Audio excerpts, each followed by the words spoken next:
Salah satu nikmat yang ada dalam surga adalah pesta seks. Pesta seks. Minta maaf, karena inilah yang kita tahan-tahan di dunia. Inilah yang kita tahan-tahan di dunia. Dan kenikmatan terbesar yang diberikan Allah Subhanahu wa Ta'ala di surga adalah pesta seks. Adalah pesta seks.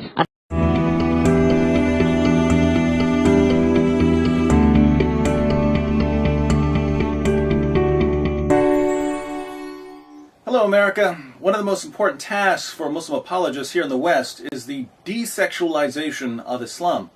Islam allows sex with prepubescent girls, sex with up to 4 wives, sex with slave girls, sex with war captives. There was even a time when Islam allowed prostitution. It was called mutta. Sunnis believe that Muhammad eventually condemned the practice. Shias still believe mutta is okay. Muhammad had sex with at least 9 wives on the same day. Yes, Muhammad was allowed to break the 4-wife rule. After all, he was the one who was receiving the revelations. Nothing suspicious there. Muhammad had sex with his wife Aisha when she was 9 years old. He had sex with his female captives and his slave girls. And Muhammad, according to Surah 33:21 of the Quran, is the example that all Muslims are supposed to imitate.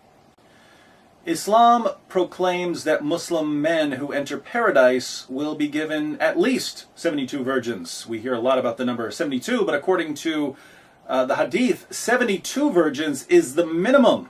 A really good Muslim will receive far more women in paradise. According to Ibn Kathir, the greatest Islamic commentator of all time, Muslims in paradise will be able to have sex with 100 virgins a day. And in case Muslims are worried that they won't have the strength for that much sex, Muhammad promised that Allah will give them miraculous sexual abilities, including eternal erections. Now in the West, Muslims want to portray Islam as the pure, holy, uncorrupted worship of Allah.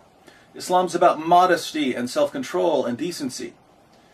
But when we open the Muslim sources and find a far greater emphasis on sex than we find in America or in any of the cultures Muslims routinely condemn, we start getting suspicious. We start asking questions.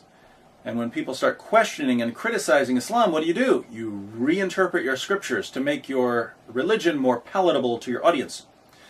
And this is the standard practice for many Muslims in the West. What's disturbing is that some of the top American television networks are now totally on board with the project. They're actually helping Muslims water down Muhammad's teachings in order to make Islam more attractive to Westerners. ABC News, you'll remember, went so far as to promote the radical group Revolution Muslim as America's first line of defense against radicalism. ABC has dedicated some of their best reporters to the task of painting a rosy picture of Islam. So, ABC, let's focus on just one of the questions you answered for us in your 2020 special. What about all those virgins in paradise? That's a concern to some of us in the West. Do you think you could get someone to reinterpret Muhammad's teachings for us? Is there anything in the Quran that promises 72 virgins for a holy martyr? I don't see any evidence in the Quran for the pledge of 72 virgins. This notion of 72 virgins actually comes from a mistranslation, with the real translation being 72 raisins. And other more modern books distort the scripture even more. 72 raisins? 72 raisins. 72 raisins? 72 raisins. Raisins? 72 raisins. These things? 72 raisins. Why not just go to the grocery store? 72 raisins. You see, all those terrorists and suicide bombers shouldn't have listened to their sheikhs. They should have gone to ABC News for the correct interpretation of the Quran. Then they would have realized that Islam only promises raisins, not virgins, in paradise. And let's face it, who's going to blow himself up for a box of raisins? Irsad Maji claims that the term horis should be translated as raisins. Now, just to make this easy for Miss Manji, I'm going to throw out all of the hadith, all of the Sirah literature, all of the commentaries, and all of their clear descriptions of sex with horis. That's where we get the real details about Muhammad's paradise. But let's just go with the Quran on this one. What does the Quran say about the horis Muslims will receive in paradise? Surah 44, 51 through 54. As for the righteous, they shall be lodged in peace together amid gardens and fountains, arrayed in rich silks and fine brocade. Even thus, and we shall wed them to dark-eyed houris. So Muslims are going to marry these houris. Surah 52, 20. They will recline with ease on thrones arranged in ranks, and we shall marry them to houris, female fair ones, with wide, lovely eyes. Again, Muslims are going to marry their houris. Surah 55, 54 through 56.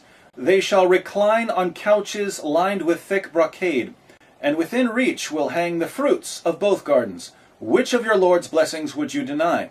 Therein are bashful virgins, whom neither man nor genie will have touched before. Bashful virgins never touched by man or by genies. Surah 55, 70 through 74. In each of the gardens there shall be virgins chaste and fair. Which of your Lord's blessings would you deny? Dark-eyed virgins sheltered in their tents. Which of your Lord's blessings would you deny? Whom neither man nor genie will have touched before. These virgins are going to be chaste.